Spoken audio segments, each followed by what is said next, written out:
2 Stunden warte ich, doch sicher kommst du nicht, das war mir schon am Anfang klar. Die Leute in der Stadt, am Himmel wolkenbreit, an diesem Morgen hat die Welt mich ausgelacht. Es ist so einfach zu verstehen, es ist für mich nicht zu verstehen. Ich möchte dir meine Gefühle zeigen, doch es fällt mir schwer. So etwas kann ich nicht verstehen, so etwas will ich nicht verstehen. Dass du doch eigentlich eine Person wie mich als einen dummen Clown ansieht.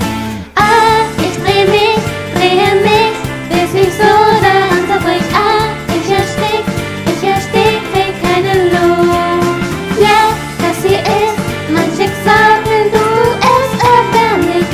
Ich weiß genau, dass ich niemals bei dir sein kann.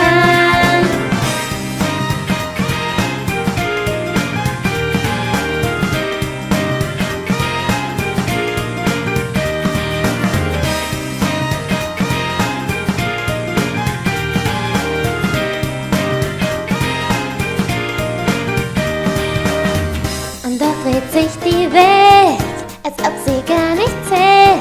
So ist mein Herz hier gleich, kommt dir das nicht bekannt vor? Nur einen Augenblick, bis ich heran erstick.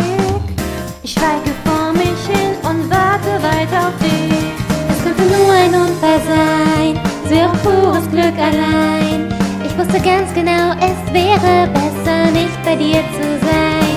Ich könnte deine Wärme spüren, die hat sofort mein Herz berührt. Wie du gelächelt hast und einfach bei mir warst, du bist der Grund, warum meine Welt nun zerbricht.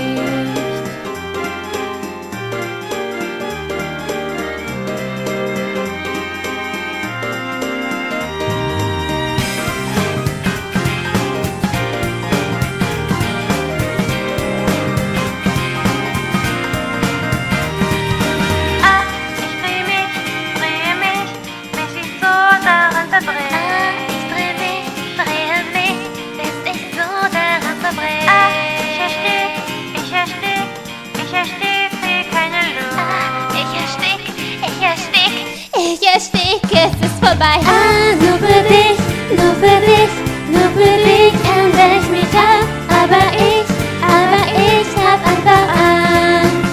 Nein, niemals mehr warte ich auf dich.